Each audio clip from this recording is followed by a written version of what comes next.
അസ്സലാമലൈക്കും hi all എല്ലാവർക്കും മൈബുൻസ് കിച്ചണിലേക്ക് സ്വാഗതം. എല്ലാവരും സുഖാണെന്ന് വിചാരിക്കുന്നു. ഞാൻ സോഫി. പുതിയൊരു റമദാൻ വ്ളോഗിലേക്ക് എല്ലാവർക്കും സ്വാഗതം.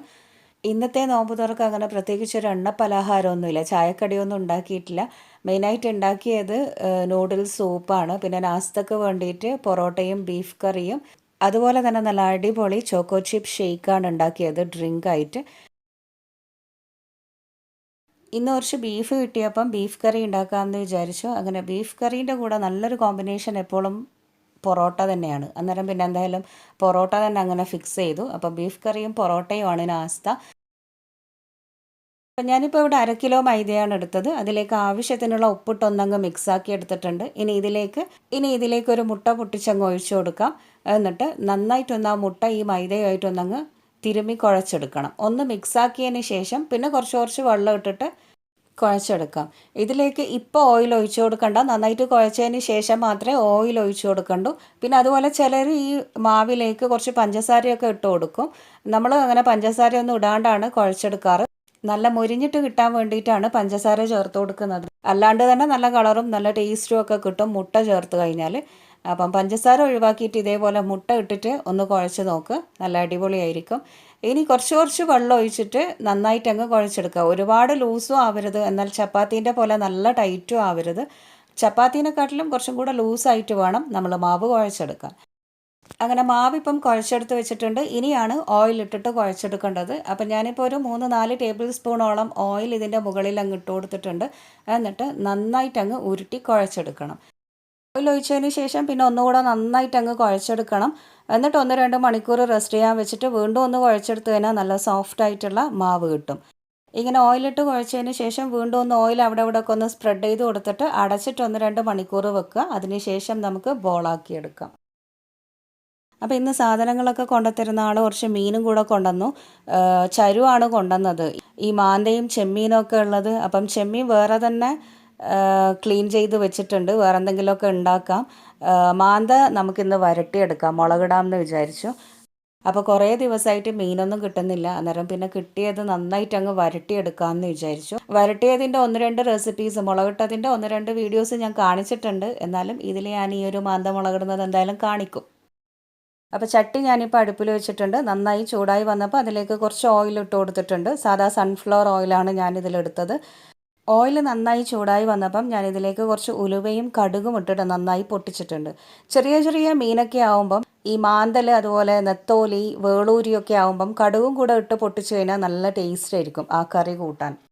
ഇനിയിപ്പം കടുകും ഉലുവയും നന്നായി മൂത്ത് പൊട്ടി വന്നപ്പോൾ ഇതിലേക്ക് 2 തക്കാളി അരിഞ്ഞിട്ട് അങ്ങ് ഇട്ട് കൊടുത്തിട്ടുണ്ട്. ചെറിയ സൈസിലുള്ളതാണ്, അതുകൊണ്ട് 2 ഇട്ടത്. വലുതാണെങ്കിൽ 1 മതിയാവും. എന്നിട്ട് നന്നായിട്ട് ഉപ്പും ചേർത്ത് മിക്സാക്കി വഴറ്റിയെടുക്കണം. ഇനിയിപ്പോൾ ഈ തക്കാളിയൊക്കെ എണ്ണയിൽ കിടന്നിട്ട് നന്നായിട്ടൊന്ന് ഉടഞ്ഞു കിട്ടണം. നന്നായി വഴറ്റിയെടുക്കുക. അതിനായിട്ട് നമ്മളിങ്ങനെ മുളകിട്ടത് ഉണ്ടാക്കുമ്പം ഇഞ്ചിയും വെളുത്തുള്ളിയും ഒന്നും ചേർത്ത് കൊടുക്കലില്ല. ഇനി വേണ്ടവരാണെങ്കിൽ കുറച്ച് ഈ സമയത്തൊന്നങ്ങ് ചേർത്ത് വഴറ്റിയെടുത്താൽ മതി. ഇനിയിപ്പോൾ ഇതിലേക്ക് മുളക് പൊടിയും മഞ്ഞൾപ്പൊടിയും ചേർത്ത് കൊടുക്കണം. 1 ടീസ്പൂൺ മഞ്ഞൾപ്പൊടിയും 2-2.5 ടേബിൾ സ്പൂണോളം മുളക് പൊടിയും ചേർക്കുന്നുണ്ട്. നന്നായിട്ട് ഇതൊന്നങ്ങ് മിക്സാക്കി വഴറ്റിയെടുക്കാം. പൊടികളുടെയൊക്കെ ആ ഒരു പച്ചമണമൊക്കെ മാറി ഒന്നങ്ങ് നന്നായി വഴന്ന് വന്നാൽ അതിലേക്ക് പുളിവെള്ളം ഒഴിച്ചു കൊടുക്കണം. പുളിവെള്ളം ഒഴിക്കുന്നതിൻ്റെ ആ ഒരു സമയം വീഡിയോ കട്ടായി പോയതാണ്. നെല്ലിക്ക വലുപ്പത്തിലുള്ള പുളി 1/2 ഗ്ലാസ് വെള്ളത്തിൽ നന്നായിട്ട് അങ്ങ് പിഴിഞ്ഞിട്ട് ഒഴിച്ചു കൊടുത്താൽ മതി. പിന്നെ ബാക്കിയുള്ളത് നമുക്ക് എത്ര ഗ്രേവി വേണോ അതിന് കണക്കായിട്ട് കുറച്ച് വെള്ളം കൂടെ ഒഴിച്ചു കൊടുക്കുക. അപ്പം ഞാനിപ്പോൾ ഒരു 3/4 ഗ്ലാസോളം വെള്ളം കൂടെ ഒഴിച്ചു കൊടുത്തിട്ടുണ്ട്. ഇനിയിപ്പോൾ എല്ലാം കൂടെ നന്നായിട്ട് ഒന്നങ്ങ് മിക്സാക്കി എടുത്തിട്ട് ഇതിലേക്ക് മീനിട്ട് കൊടുക്കാം. അപ്പം ഞാനിപ്പം മാന്ത അപ്പാടങ്ങ് ഇട്ട് കൊടുക്കുന്നുണ്ട്. തിളച്ച് വരാനൊന്നും വെയിറ്റ് ചെയ്യേണ്ട. ഇനി മീനും കൂടെ ഇട്ടിട്ടാണ് ഇതങ്ങ് തിളപ്പിച്ചെടുക്കേണ്ടത്. ഇനിയിപ്പോൾ ഇത് അടച്ചു വെച്ചിട്ട് നന്നായിട്ടൊന്നങ്ങ് തിളപ്പിച്ചെടുക്കാം. ഇതിപ്പം മീൻ നന്നായിട്ട് തിളച്ച് വെന്ത് വന്നിട്ടുണ്ട്.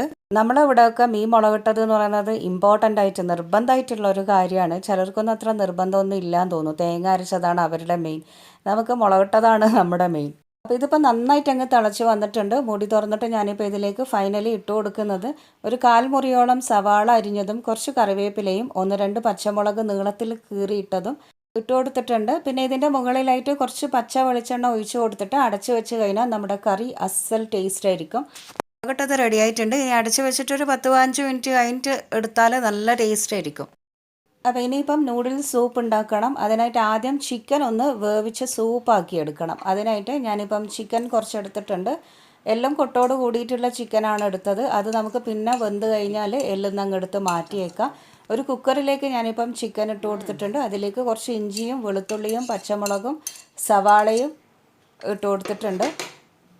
ഇനി ഇതിലേക്കൊരു തക്കാളിയും കൂടെ അരിഞ്ഞിട്ട് കൊടുത്തിട്ട് നമുക്കിതൊന്ന് കുറച്ച് വെള്ളം ഒഴിച്ചൊന്ന് വേവിച്ചെടുക്കാം. അപ്പോൾ ഇതിലേക്കൊരു 5-8 അല്ലി വെളുത്തുള്ളിയും ചെറിയ കഷ്ണം ഇഞ്ചി ചതച്ചതും പിന്നെ ഒരു മീഡിയം സൈസിലുള്ള സവാള അരിഞ്ഞതാണ് ഞാൻ എടുത്തത്. എരിവിന് വേണ്ടിയിട്ട് ഒരു 4-5 പച്ചമുളക് നീളത്തിൽ കീറിയിട്ട് കൊടുക്കുക.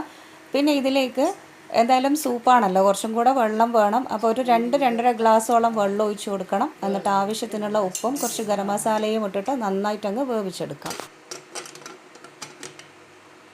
അപ്പോൾ ചിക്കൻ അവിടെ വേവിച്ചെടുത്തിട്ടുണ്ട്. ഇനി നൂഡിൽസ് ഒന്ന് വേവിച്ചെടുക്കണം. അതിനായിട്ട് ഞാനിപ്പം കുറച്ച് വെള്ളം നന്നായി തിളപ്പിച്ചെടുത്തിട്ടുണ്ട്. അതിലേക്ക് ഉപ്പും കുറച്ച് ഓയിലും കൂടെ ഇട്ട് കൊടുത്തിട്ടുണ്ട്. ഇനി നന്നായി തിളച്ച് വന്ന വെള്ളത്തിലേക്ക് നൂഡിൽസ് അങ്ങ് ഇട്ട് കൊടുക്കാം. നൂഡിൽസ് പ്ലെയിൻ നൂഡിൽസാണ് ഞാൻ എടുത്തത്. ഇതല്ലാണ്ട് സാധാരണ നമ്മൾ പാക്കറ്റിൽ വാങ്ങുന്ന യിപ്പി, ടോപ്പ് രാമൻ അങ്ങനെയുള്ള ഏതും എടുക്കുക കേട്ടോ. നന്നായിട്ടൊന്നങ്ങ് വേവിച്ചെടുക്കുക. ഇത് ഏകദേശം ഒരു 90%, 90% വെന്ത് വന്നാൽ മതി. ബാക്കിയുള്ളത് ആ സൂപ്പിൽ കിടന്നിട്ടങ്ങ് വെന്തോളും. അങ്ങനെ ഇപ്പം നൂഡിൽസ് വന്നിട്ടുണ്ട്. ഇനി ഇതിപ്പം വെള്ളം വാർത്തിയെടുക്കണം. ഞാനിപ്പോൾ ഒരു അരിപ്പയിലേക്ക് അങ്ങ് ഇട്ട് കൊടുത്തിട്ടുണ്ട്. എന്നിട്ട് ഇതിലേക്ക് കുറച്ച് പച്ചവെള്ളം ഇതിൻ്റെ മുകളിലൂടെ അങ്ങ് ഒഴിച്ചു കൊടുക്കാം.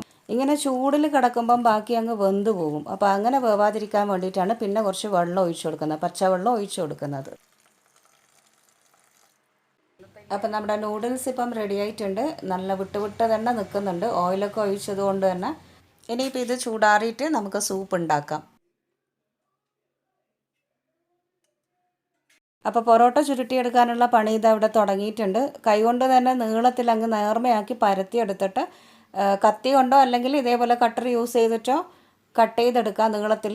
ആ സൈഡൊന്നും കട്ടായി പോകാണ്ട് ഉൾഭാഗത്ത് മാത്രം കട്ട് ചെയ്തെടുത്തിട്ട് ഇങ്ങനെ ചുരുട്ടി കൊടുത്താൽ മതി. അപ്പം നല്ല എന്താ പറയുക, നമ്മൾ വീശിയെടുക്കുന്ന അതേപോലെ തന്നെ പൊറോട്ട ചുരുട്ടിയെടുക്കാൻ പറ്റും. ബോളാക്കിയതിന് ശേഷം ഒരു 5-10 മിനിറ്റ് അങ്ങനെ വെച്ചിട്ടാണ് പിന്നെ ചുരുട്ടിയെടുക്കേണ്ടത്. അങ്ങനെയും ഒരു 5-10 മിനിറ്റ് വെച്ചിട്ട് പിന്നെ ഇതേപോലെ കൈ കൊണ്ടൊന്നങ്ങ് പരത്തിയെടുത്തിട്ട് ചുട്ടെടുത്താൽ മതി. ഇനിയിപ്പം ചൂടായ കല്ലിലിട്ടിട്ട് ഞാനിതങ്ങനെ ചുട്ടെടുക്കുന്നുണ്ട്. അപ്പോൾ വലിയ സൈസിലുള്ള പാനൊക്കെ ആകുമ്പോൾ നമുക്ക് 1, 2, 3 ഒക്കെ വെച്ചിട്ട് പൊറോട്ട ചുട്ടെടുക്കാം.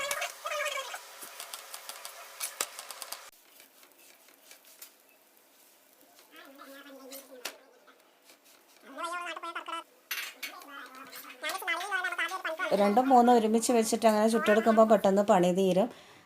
പിന്നെ അടിച്ചെടുക്കാനും എളുപ്പം അങ്ങനെയാണ്. ഓരോന്നോരോന്ന് ചുട്ടെടുക്കുമ്പം പിന്നെ ചൂടാറിക്കഴിഞ്ഞാൽ അടിച്ചു കഴിഞ്ഞാൽ ശരിയാവില്ലല്ലോ. ആ ചൂടിൽ തന്നെ ഇങ്ങനെ പൊറോട്ട അടിക്കണം. അങ്ങനെ ഇതാ പൊറോട്ട ഒക്കെ ഞാൻ ചുട്ടെടുത്ത് വെച്ചിട്ടുണ്ട്. നല്ലൊരു കളറായിട്ടുണ്ട് കണ്ടോ. പഞ്ചസാരയൊന്നും ചേർക്കാണ്ട് തന്നെ നല്ലൊരു മൊരിഞ്ഞ് വന്നിട്ടുണ്ട്. മുട്ട ചേർക്കുമ്പം നല്ല അടിപൊളിയായിട്ട് കിട്ടുകയും ചെയ്യും, നല്ല ടേസ്റ്റും ആയിരിക്കും. പൊറോട്ട ചൂടോടുകൂടി തന്നെ ഇനി അടിച്ചെടുക്കണം. അങ്ങനെ അടിച്ചെടുത്തിട്ട് നമുക്കിത് പാത്രത്തിലേക്ക് മാറ്റാം.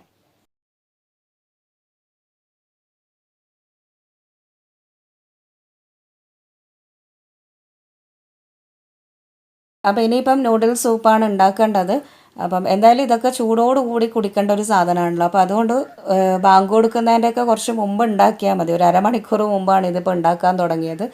വേവിച്ച് വെച്ചിട്ടുള്ള ചിക്കനിലുള്ള ആ സ്റ്റോക്കിൽ നിന്ന് എല്ലാം എടുത്തിങ്ങ് പുറത്ത് അരിച്ചെടുക്കുന്നുണ്ട്. എന്തിനാന്ന് വെച്ചാൽ നമുക്കിതിൽ ചിക്കൻ്റെ പീസസ് മാത്രം മതി, കൊട്ടും എല്ലൊന്നും വേണമെന്നില്ല. പിന്നെ മുളകൊക്കെ ഉണ്ടെങ്കിൽ അതും എടുത്തങ്ങ് മാറ്റിയേക്കാം. കുടിക്കുമ്പോൾ അതൊക്കെ ഒരു ഡിസ്റ്റർബൻസ് ആവും അങ്ങനെ കുടിക്കാൻ. പിന്നെ വെളുത്തുള്ളിയൊക്കെ ഒന്ന് ഞമണ്ടിയിട്ട് അങ്ങ് ഇട്ട് കൊടുത്താൽ മതി. ഇഞ്ചിയും വെളുത്തുള്ളിയൊക്കെ ഈ മുളകൊക്കെ എടുത്തങ്ങ് മാറ്റിയേക്കാം. ചിക്കൻ്റെ എല്ലാം കൊട്ടുമൊക്കെ മാറ്റിയിട്ട് ആ പീസസ് മാത്രം ഈ ഒരു സ്റ്റോക്കിൽ അങ്ങ് ഇട്ട് വെക്കാം. ഇനിയിപ്പോൾ ഇതൊന്ന് തൂമിച്ചെടുക്കണം. അതിനായിട്ട് ഞാനിപ്പോൾ ഒരു പാത്രത്തിലേക്ക് 2-3 ടേബിൾ സ്പൂൺ ഗീ ഇട്ട് കൊടുത്തിട്ടുണ്ട്. അതിലേക്ക് ഒരു 4-5 കുഞ്ഞുള്ളിയും ഒരു 1/4 മുറിയോളം സവാള നേർമയായിട്ട് അരിഞ്ഞതും ഇട്ട് കൊടുക്കുന്നുണ്ട്. ഈ നെയ്യിലേക്ക് കുഞ്ഞുള്ളീൻ്റെ ആ ഒരു മൂപ്പിച്ചിട്ടുള്ള മണം അടിപൊളിയാണ്, നല്ല ടേസ്റ്റും ആയിരിക്കും. ഇനിയിപ്പം ഉള്ളിയും സവാളയൊക്കെ നന്നായിട്ട് അങ്ങ് മൂത്ത് വന്ന് ഒന്ന് കളറൊക്കെ ഒന്ന് മാറി വന്നാൽ അതിലേക്ക് ഞാനിപ്പം കുറച്ച് കറിവേപ്പില അങ്ങ് ഇട്ട് കൊടുത്തിട്ടുണ്ട്. എന്നിട്ട് നന്നായി ഒന്നങ്ങ് മൂപ്പിച്ചെടുക്കാം. ഇനി ഇതിലേക്ക് നമ്മൾ വേവിച്ച് ഊറ്റി വെച്ചിട്ടുള്ള ആ നൂഡിൽസ് ഉണ്ടല്ലോ അതൊന്ന് ഇട്ടിട്ട് ഒന്നങ്ങ് മിക്സാക്കി എടുക്കാം. അപ്പോൾ എണ്ണയിൽ ഒന്നങ്ങ് മിക്സാക്കി ഒന്ന് മൊരിഞ്ഞ പോലെ ആയി വരും. ഇപ്പോൾ അതെല്ലാം സെപ്പറേറ്റ് ആയിട്ട് വേറെ തന്നെ എണ്ണയിലിട്ട് കഴിഞ്ഞാൽ നന്നായിട്ട് പൊരിഞ്ഞ് വരും. അങ്ങനെ വേണമെന്നുണ്ടെങ്കിൽ അങ്ങനെ ചെയ്യാം. ഞാനിപ്പോൾ അങ്ങനെ ചെയ്യുന്നില്ല. ജസ്റ്റ് ഈ ഒരു എണ്ണയിൽ മാത്രം ഇട്ടിട്ടൊന്ന് മുരിച്ചെടുക്കുകയാണ് ചെയ്യുന്നത്. എണ്ണയൊക്കെ ഒന്ന് പിടിച്ച് വരണം. ഇനിയിപ്പോൾ ഇതിലേക്ക് കുറച്ച് മല്ലിയിലയും പുതിനയിലയും അരിഞ്ഞിട്ട് അങ്ങ് ഇട്ട് കൊടുക്കാം. പിന്നെ ഞാനിപ്പോൾ ഇതിലേക്ക് നൂഡിൽസിൻ്റെ തന്നെ ചെറിയൊരു പാക്കറ്റ് മസാല അതങ്ങ് ഇട്ട് കൊടുത്തിട്ടുണ്ട്. നന്നായി ഒന്നങ്ങ് മിക്സാക്കി വഴറ്റിയെടുക്കാം. എല്ലാം കൂടെ ഒന്ന് മിക്സായി പിടിച്ച് വന്നു കഴിഞ്ഞാൽ നമുക്കിതിലേക്ക് നേരത്തെ എടുത്തു വെച്ചിട്ടുള്ള ചിക്കൻ്റെ സ്റ്റോക്ക് ഉണ്ടല്ലോ, അത് ചിക്കനോട് കൂടി തന്നെ അങ്ങ് ഇട്ട് കൊടുക്കാം. എന്നിട്ട് നന്നായി ഒന്നങ്ങ് മിക്സാക്കി എടുത്തിട്ട് ഇതൊന്ന് ഇനി ഒന്ന് തിളച്ച് വരണം. നൂഡിൽസും സൂപ്പും എല്ലാം കൂടെ ഒന്ന് നന്നായി തിളച്ചിട്ട് ബാക്കിയുള്ള നൂഡിൽസ് ഒന്ന് വേവുകയും ചെയ്യണം. ഇതെല്ലാം കൂടെ ഒന്ന് പിടിച്ചെല്ലാം ഒന്ന് നന്നായിട്ട് തിളച്ച് വരികയും ചെയ്യണം. അപ്പോൾ തിളച്ച് വരാനായിട്ട് നമുക്ക് 1-2 മിനിറ്റ് അടച്ച് വെക്കാം. അപ്പോൾ ബാക്കിയുള്ള കുറച്ച് കറിവേപ്പിലയും മല്ലിയിലയും അരിഞ്ഞിട്ട് അങ്ങ് ഇട്ട് കൊടുക്കുന്നുണ്ട്. പുതിനയില ഇല്ല, ഉണ്ടെങ്കിൽ അതും അങ്ങ് ഇട്ട് കൊടുക്കാം. നല്ല മണവും ഹെൽത്തിയും ആയിരിക്കും. പിന്നെ സൂപ്പിന് എപ്പോഴും എരിവ് കൂടുതലായിരിക്കും. ആ എരിവ് വരുന്നത് തന്നെ കുരുമുളകിൻ്റെ എരിവായിരിക്കും. അപ്പോൾ നമുക്ക് ആവശ്യത്തിനനുസരിച്ചിട്ട് തന്നെ കുരുമുളക് അങ്ങ് ഇട്ട് കൊടുക്കാം. അപ്പോൾ ഞാനിപ്പോൾ 1-2 ടീസ്പൂൺ കുരുമുളക് ഇട്ട് കൊടുക്കുന്നുണ്ട്. ഇനി ഇതൊന്ന് നന്നായി തിളച്ച് വരട്ടെ.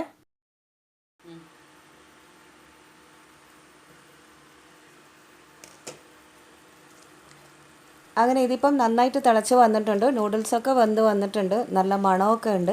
എപ്പോഴും ഗീയിൽ കുഞ്ഞുള്ളി തൂയിച്ചെടുക്കുമ്പം നല്ലൊരു മണമായിരിക്കും. പിന്നെ ഇങ്ങനെ സൂപ്പൊക്കെ തൂയിക്കുന്നത് ഗീയിലോ ബട്ടറിലോ ആയിരിക്കുമ്പം അതാണ് ഏറ്റവും നല്ലത്. അതുപോലെ കുറച്ച് കുഞ്ഞുള്ളി ഇട്ടിട്ട് മൂപ്പിച്ചെടുത്ത് കഴിഞ്ഞാൽ അതും ടേസ്റ്റാണ്. അപ്പം ഇനി നമുക്കിത് ചൂടോട് കൂടി തന്നെ അങ്ങ് സെർവ് ചെയ്യാം. അപ്പം സെർവിങ് ബൗളിലേക്ക് ഞാനിപ്പം കുറച്ച് നൂഡിൽസും കുറച്ച് സൂപ്പും ഇട്ട് കൊടുത്തിട്ടുണ്ട്. അടിപൊളി ടേസ്റ്റാണ്. എല്ലാവരും വീട്ടിലുണ്ടാക്കി നോക്ക്. പ്രത്യേകിച്ചും ഈ ഒരു സമയത്ത് ഹെൽത്തി ആയിട്ടുള്ള എന്തെങ്കിലുമൊക്കെ കുടിക്കണം കഴിക്കണം എന്നുള്ളവർക്ക് ഇത് നല്ലൊരു ചോയ്സാണ്. അപ്പം എല്ലാവരും വീട്ടിലുണ്ടാക്കി നോക്കിയിട്ട് എന്നോട് അഭിപ്രായം പറ. അപ്പോൾ ഇന്നത്തെ നോമ്പ് തുറക്ക് പ്രത്യേകിച്ച് എണ്ണപ്പലഹാരങ്ങളൊന്നുമില്ല, സ്നാക്സ് ഒന്നുമില്ല. ഇതാണ് നോമ്പ് തുറക്കാനായിട്ടുള്ളത്. അതുകൊണ്ട് ചായയൊന്നും ഉണ്ടാക്കിയിട്ടുമില്ല. നോമ്പ് തുറക്കാനായിട്ട് നൂഡിൽസ് സൂപ്പ്, പിന്നെ കുറച്ച് കഴിഞ്ഞിട്ട് എന്താ പറയുക, തറാവിയൊക്കെ കഴിഞ്ഞതിന് ശേഷം നാസ്ത പൊറോട്ടയും ബീഫും. അതാണ് ഇന്നത്തെ സ്പെഷ്യൽ. ഇനിയിപ്പം ഡ്രിങ്ക്സ് ഉണ്ടാക്കാനായിട്ട് എപ്പോഴും ഒരേ ടൈപ്പിലുള്ള മുസമ്പി, നാരങ്ങ അങ്ങനെയുള്ള ജ്യൂസസൊക്കെ അല്ലേ ഉണ്ടാവുക. അപ്പോൾ ഇന്ന് ഞാൻ വിചാരിച്ചൊരു ബിസ്ക്കറ്റ് ഉണ്ടായിരുന്നു. അപ്പം ബിസ്ക്കറ്റ് കണ്ടപ്പോൾ എന്തായാലും ബിസ്ക്കറ്റ് ഷേക്ക് ഉണ്ടാക്കാമെന്ന് വിചാരിച്ചു. ചോക്കോ ഷേപ്പിൻ്റെ ചോക്ലേറ്റിൻ്റെ ബിസ്ക്കറ്റാണ്. അതാകുമ്പം അടിപൊളി ടേസ്റ്റുമാണ്. അപ്പം ഒരു പാക്കറ്റ് 5 റുപ്യേൻ്റെ ചെറിയൊരു പാക്കറ്റാണ്. അപ്പോൾ അതിപ്പം ഞാനൊരു മിക്സീൻ്റെ ജാറിലേക്ക് ഇട്ട് കൊടുത്തിട്ടുണ്ട്. ഇതിലേക്ക് പാൽപ്പൊടിയാണ് ഞാൻ ഇട്ട് കൊടുക്കുന്നത്. അതല്ല, നല്ല കട്ട പാലുണ്ടെങ്കിൽ അതിട്ട് കൊടുക്കാം. ഒരു 3-4 ടേബിൾ സ്പൂൺ പാൽപ്പൊടിയും അതിന് കണക്കായിട്ട് മധുരത്തിനുള്ള പഞ്ചസാരയും ചേർത്ത് കൊടുക്കണം. ഇനിയിപ്പോൾ ഇതിലേക്ക് 1 ഗ്ലാസ് വെള്ളം ഒഴിച്ച് കൊടുക്കുന്നുണ്ട്. അതല്ലെങ്കിൽ പാലൊഴിച്ച് കൊടുത്താലും മതി. കുറച്ച് ഐസ് ക്യൂബ്സും കൂടെ ഇട്ടിട്ട് നന്നായിട്ടൊന്നങ്ങ് മിക്സിയിൽ അടിച്ചെടുക്കാം. അപ്പം കട്ട പാലാകുമ്പം നല്ല തിക്നെസ് ഉണ്ടാകും. പ്രത്യേകിച്ചും ബിസ്ക്കറ്റ് ആയതുകൊണ്ട് തന്നെ കുറച്ചും കൂടെ തിക്കാവും. അപ്പോൾ ഉണ്ടാക്കിയപ്പാടെ കുടിക്കാനാണ് ഇത് നോക്കേണ്ടത്. പെട്ടെന്ന് ഉണ്ടാക്കുക, പെട്ടെന്ന് കുടിക്കുക. അതാണ് ഇതിൻ്റെ ഒരു രീതി. ഇങ്ങനെ ഉണ്ടാക്കിയിട്ട് അവിടെ ഒഴിച്ച് വെച്ച് കഴിഞ്ഞാൽ ഊറിപ്പോവും, ഒരു രസം കിട്ടൂല. നല്ല തണുപ്പോട് കൂടി തന്നെ കുടിച്ചു കഴിഞ്ഞാൽ അടിപൊളിയാണ്. അപ്പോൾ ഞാനിപ്പോൾ ഇതൊരു ഗ്ലാസ്സിലേക്ക് ഒഴിച്ചിട്ടുണ്ട്. ഇനി ഇതിൻ്റെ മുകളിൽ നമുക്ക് ഇഷ്ടമുള്ള രീതിയിൽ ഗാർണിഷ് ചെയ്യാം. ആ ബിസ്ക്കറ്റ് ഉണ്ടെങ്കിൽ അതന്നെ പൊടിച്ചിട്ട് അങ്ങനെ അങ്ങ് ഡെക്കറേറ്റ് ചെയ്ത് കൊടുക്കാം. ഞാനിപ്പം കുറച്ച് ആപ്പിൾ ഗ്രേറ്റ് ചെയ്തതുണ്ട്, അതങ്ങ് വെച്ച് കൊടുത്തിട്ടുണ്ട്. അപ്പോൾ ചോക്ലേറ്റും കൂടി ആയതുകൊണ്ട് നല്ല അടിപൊളി ടേസ്റ്റ് ഉണ്ട്. പിന്നെ ഇത് മെയിൻലി ഓറിയോ ബിസ്ക്കറ്റിൽ ചെയ്യുന്നത് കാണാം. ഓറിയോ ഒന്നും എൻ്റെ അടുത്തില്ല, ഉള്ളത് ഈ ഒരു ബിസ്ക്കറ്റാണ്. അപ്പം നല്ല അടിപൊളി ടേസ്റ്റാണ്. എല്ലാവരും ഉണ്ടെങ്കിൽ ഇതുപോലെ ഒന്ന് വീട്ടിലുണ്ടാക്കി നോക്കുക കേട്ടോ. അങ്ങനെ നമ്മുടെ ഇന്നത്തെ നോമ്പ് തുറ ഇതൊക്കെയാണ്. നല്ല അടിപൊളി ഡ്രിങ്കും അതുപോലെ നൂഡിൽസ് സൂപ്പും പിന്നെ പൊറോട്ടയും ബീഫും ഒക്കെ ആയപ്പം അടിപൊളിയായി. അപ്പോൾ ഇനി നാളത്തെ റെസിപ്പീസുമായിട്ട് അതുപോലെ പുതിയ പുതിയ ടിപ്സും വ്ളോഗ്സും ഒക്കെ ആയിട്ട് നമുക്ക് ഇനിയും കാണാം. അതുവരെ കീപ്പ് വാച്ചിങ് മൈ മോൻസ് kitchen. Take care and bye. Thank you. Please support me.